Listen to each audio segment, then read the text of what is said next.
지난해 심각한 어깨 통증을 호소하는 이른바 어깨병변으로 진료를 받은 환자 10명 가운데 3명이 50대인 것으로 나타났습니다.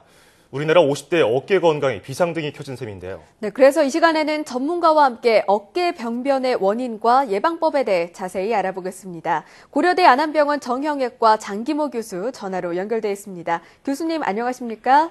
예, 안녕하십니까. 네, 주변에서 보면요, 이렇게 같은 자세로 오래 앉아 있거나 어머니들이 이렇게 가사 노동을 하는 것처럼 좀 팔을 많이 움직이는 분들이 어깨 통증을 호소하는 경우가 많은데요. 교수님, 이렇게 어깨 통증이 지속되면 어깨 병변일 가능성도 높다고 들었습니다. 어깨 병변 어떤 질환인지 전해주시죠. 예. 최근에 이제 어깨 주변으로 통증이나 이런 불편감을 호소하시는 분들이 굉장히 많이 늘고 있어요. 근데 네. 이 어깨 병변이라는 말은 사실은 좀 너무 모호한 표현이 될 것 같아요. 그래서 예. 일단은 그거를 좀 정의를 내리자면은 좀 어깨 통증이나 어떤 운동 제한 이런 것들이 이제 전에 없던 것들이 발생을 해서 예. 어깨의 어떤 기능의 저하를 궁극적으로 일으키는 그런 상황을 우리가 이제 어깨 병변이라 얘기할 수 있겠습니다. 네. 굉장히 많은 다양한 종류의 병변이 있고요. 뭐 크게 나누면은 어떤 외상에 의해서 갑자기 생기는 이제 급성 손상, 그리고 오래 지속돼 가지고 쌓여서 이제 만성적으로 증상을 일으키는 만성 손상, 이렇게 크게 나눌 수가 있겠습니다. 예. 자, 앞서 말씀드린 것처럼 최근 어깨 통증으로 고생하는 50대가 늘어나고 있다는 조사 결과가 나왔다고 말씀드렸는데, 예. 이 다른 연령대에 비해서 유독 50대 환자가 왜 이렇게 늘어났을까요? 예, 맞는 말씀이시고요. 최근에 이렇게 외래를 찾는 환자분들을 보면은 예. 50대, 60대 환자분들이 부쩍 늘었습니다. 예.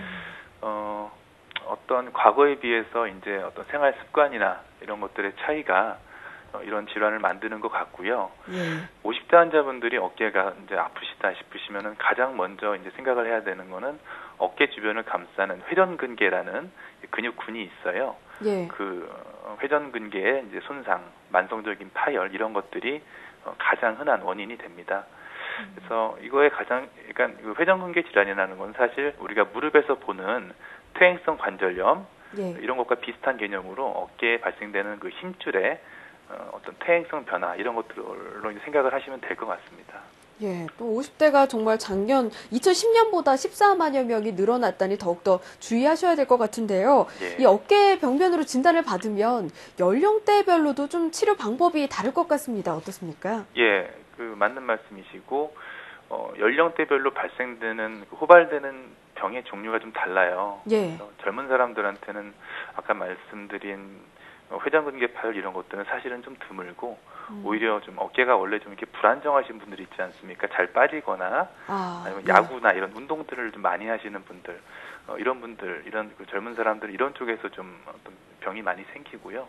그리고 좀 이제 연세가 있으신 분들은 아까처럼 퇴행성 병변이 많이 발생되는데 기본적으로는 이학적 검사를 통해서 관절 자체가 좀 불안정성이 있는지를 판단해 보는 게 중요하고요. 예. 단순 방사선 촬영 같은 걸 시행해가지고 어깨 관절을 이루는 뼈에 이상이 있는지 없는지 반드시 파악을 해야 되고요. 네. 그리고 그 환자분께서 하시는 일이나 이런 직업 이런 것들에 대해서도 면밀하게 이야기를 들어봐야 됩니다. 예. 직업적으로 어깨를 많이 쓰는 일이 아니더라도 요즘 사회인 야구라든지 골프 많이 하시니까 어깨 질환 많이 유발될 것 같은데 네. 사실 자신도 모르는 사이에 안 좋은 습관을 많이 하다 보니까 어깨가 아픈 경우가 있거든요. 어떤 행동들이 있습니까, 주로?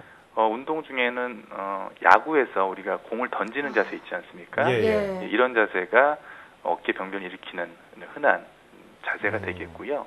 무거운 물건을 계속 한쪽으로 드는 예를 들어서 오른손잡이 환자분이 계속 오른쪽으로만 무거운 물건을 든다거나 예. 이런 반복적인 어떤 자극도 문제를 줄 수가 있습니다.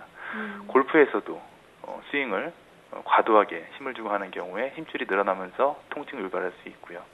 최근에 이제 스마트폰이나 노트북 같은 거를 많이 사용하지 않습니까? 예. 그래서 고개를 오래 숙이고 이렇게 스마트폰이나 노트북에 이렇게 집중하는 그런 자세들이 장시간 오래 지속하면은 어깨에 안 좋다는 그런 보고도 있습니다. 네, 꼭 목에만 안 좋은 게 아니라 어깨와도 연관이 되는군요. 예, 연결이 되는 부분이기 때문에 네. 같이 손상을 줄 수가 있습니다. 네, 또 요즘 봄이 오면서 활동량이 갑자기 늘어나다 보니 운동 많이 하시는 분들이 정말 어깨 질환을 호소하시는 것 같은데요. 네. 이런 질환 효과적으로 예방할 수 있는 방법에 대해서도 끝으로 전해주시죠. 예, 가장 중요한 거는 스트레칭이 되겠습니다. 그래서 운동을 하기 전에 반드시 10분에서 15분 정도 어깨 주변의 근육들을 충분히 스트레칭 해주시는 게 중요하고요. 예. 운동하신 다음에도 비슷한 시간 정도의 가벼운 스트레칭을 반드시 해주시는 게 좋습니다. 활동을 갑자기 하게 되면은 이제 통증이나 이런 것들이 당연히 좀 발생을 잘 할 수 있겠죠. 예. 근데 뭐 하루 이틀 이렇게 짧은 시간 동안의 통증 이런 것들은 조금 지켜보면 되겠지만 통증이 2, 3일 이상 일주일 이렇게 지속된다면은 반드시 가까운 정형외과 등의 전문의를 찾으셔야 됩니다. 네, 스트레칭 가장 기본적인 것 꼭 기억하시고 좀 증상이 악화됐다 싶으면 가까운 병원을 꼭 찾아가시는 게 좋겠습니다. 예. 지금까지 고려대 안암병원 정형외과 장기모 교수와 함께 이야기 나눴습니다. 교수님 오늘 말씀 고맙습니다. 네, 감사합니다.